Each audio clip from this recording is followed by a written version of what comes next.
کسی کو خواب بتانا کیسا ہے؟ کسی کو خواب بتانے سے اس انسان پر کیا ہوتا ہے؟ کون سے خواب سچے ہوتے ہیں اور کون سے خواب سچے نہیں ہوتے؟ تمام تر تفصیلات جاننے کے لیے اس ویڈیو کو مکمل ضرور دیکھیں۔ بسم اللہ الرحمن الرحیم۔ السلام علیکم ورحمۃ اللہ وبرکاتہ۔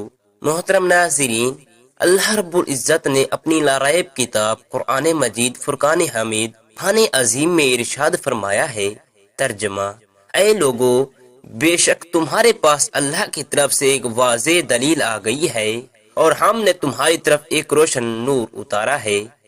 آقا صلی اللہ علیہ وسلم کی نبوت اور رسالت چونکہ تمام عالم کے لیے ہے اور قیامت تک کے لیے ہے، اسی لیے اللہ تعالی نے آپ صلی اللہ علیہ وسلم کو جملہ اقسام عالم سے معجزات اور نشانات عطا فرمائے تاکہ عالم کی ہر چیز آپ صلی اللہ علیہ وسلم کی نبوت کی دلیل اور برہان ہو، اور عالم کی کوئی نو ایسی باقی نہ رہے جو آپ صلی اللہ علیہ وسلم کی نبوت کی شہادت نہ دے، چونکہ آقا صلی اللہ علیہ وسلم ساری کائنات کے لیے رحمت للعالمین اور خاتم النبیین بن کر آئے، اسی لیے آپ صلی اللہ علیہ وسلم کے معجزات بے شمار ہیں۔ حضرت عبداللہ بن عباس رضی اللہ تعالی عنہ سے روایت ہے، وہ بیان کرتے ہیں کہ ایک عربی خوب حضور صلی اللہ علیہ وسلم کی بارگاہ اقدس میں حاضر ہوا اور عرض کیا، مجھے کیسے علم ہوگا؟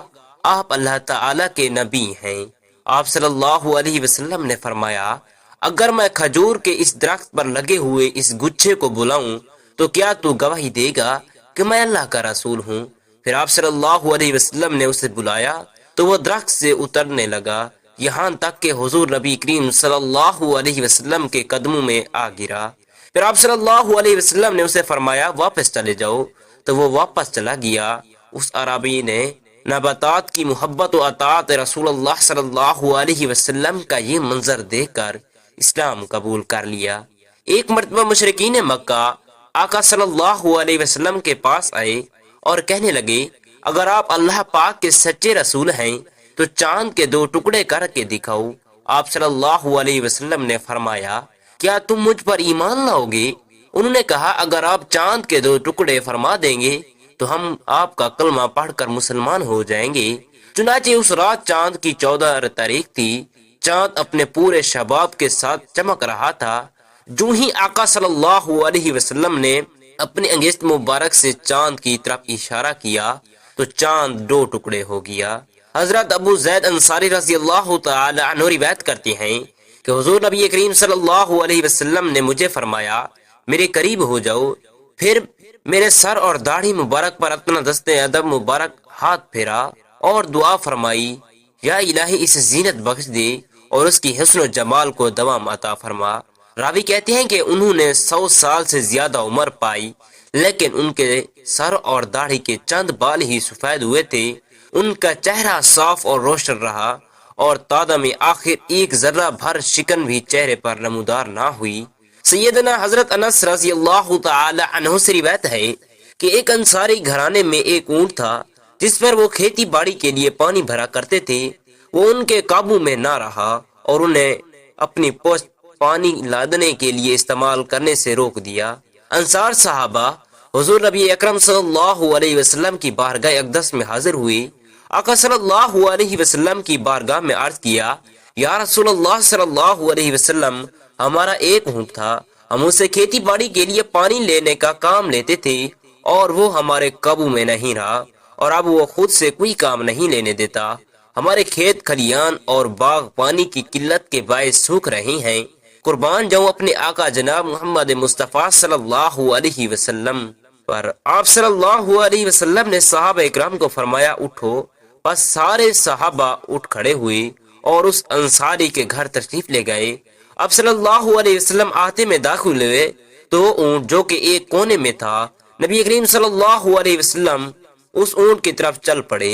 وہ انصار کہنے لگے، یا رسول اللہ صلی اللہ علیہ وسلم، یہ اونٹ کتے کی طرح بولاچا کرتا ہے اور ہمیں اس کی طرح آپ پر حملہ کا خطرہ ہے۔ حضور نبی کریم صلی اللہ علیہ وسلم نے فرمایا، مجھے اس سے کوئی نقصان نہیں ہوگا۔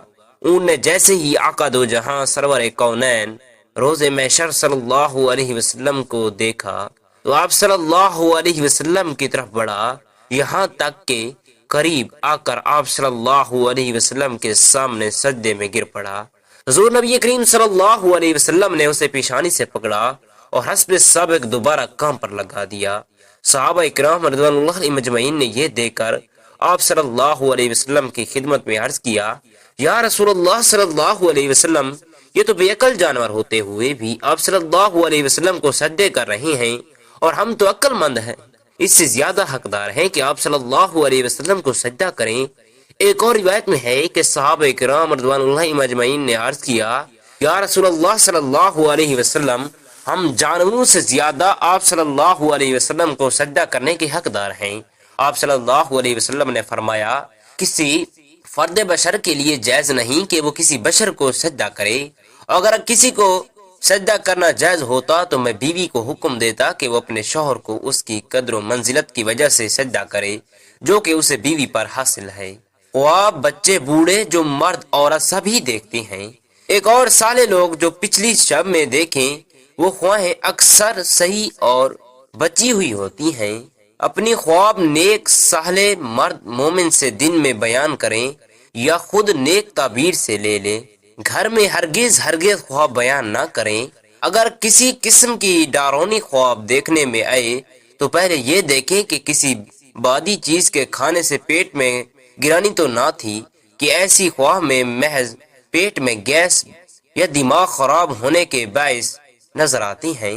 حاملہ عورتوں کو یا جن کو حیض ٹھیک وقت پر نہیں ہوتا ان کو اکثر ساری رات ڈارونے خواب نظر آتے ہیں۔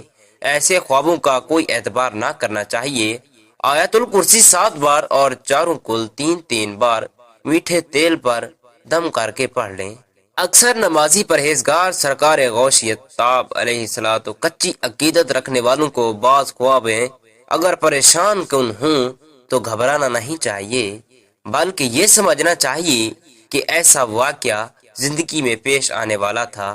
حضور غوث اعظم کی دعا تصرف سے خواب پر ختم کر دیا گیا۔ حدیث میں ارشاد ہوا ہے کہ خواب مرد مومن کی نبوت کا 40واں حصہ ہے۔ اللہ تعالیٰ اپنے بندے کو اسرار غیبی سے آگاہ فرماتا ہے۔ نبی رحمت حضرت محمد مصطفیٰ صلی اللہ علیہ وسلم کا ارشاد مبارک ہے، اچھا خواب نبوت کے حصوں میں سے 40واں حصہ ہے۔ خواب کی 2 اقسام ہوتی ہیں، ایک اچھا خواب اور دوسرا برا خواب۔ اچھا خواب اللہ تعالیٰ کی طرف سے آتا ہے اور برا خواب شیطان کی طرف سے آتا ہے۔ اچھا خواب بیان کر کے اس کی تعبیر پوچھنا بہتر ہے، اور برا خواب جب دیکھیں تو کسی کو نہیں بتانا چاہیے۔ آج ہم میں یہ بری عادت ہے کہ اگر رات کو کوئی برا خواب دیکھ لیں تو صبح ہوتے ہی ہر ایک کو بتانا شروع کر دیتی ہیں۔ ایسا کرنا شرعاً منع ہے۔ پیارا آقا دو صلی اللہ علیہ وسلم کا فرمان عالی شان ہے۔ حضرت ابو قتادہ رحمۃ اللہ علیہ سے روایت ہے کہ رسول اللہ صلی اللہ علیہ وسلم نے ارشاد فرمایا، اچھا خواب اللہ تعالیٰ کی طرف سے اور پریشان خواب شیطان کی طرف سے ہوتا ہے۔ جب تم میں سے کوئی ایسی چیز دیکھے جس کو پسند کرتا ہے تو اس کا ذکر نہ کرے، مگر اس کو جس شخص کو پسند کرتا ہو یعنی اپنے رازدار کو بتا دے۔ جب ایسی چیز دیکھے جس کو پسند کرتا ہو تو اس خواب کی برائی اور شیطان کی برائی سے اللہ کی پناہ مانگے، تب 3 بار تھوکے اور اس کو کوئی نقصان نہیں ہوگا۔ ایک اور روایت میں ہے کہ سرکار دو عالم صلی اللہ علیہ وسلم فرماتے ہیں کہ برا خواب دیکھنے والا بائیں جانب 3 بار تھوکے اور اللہ کی پناہ طلب کرے اور سیدھی کروٹ پر سو لے۔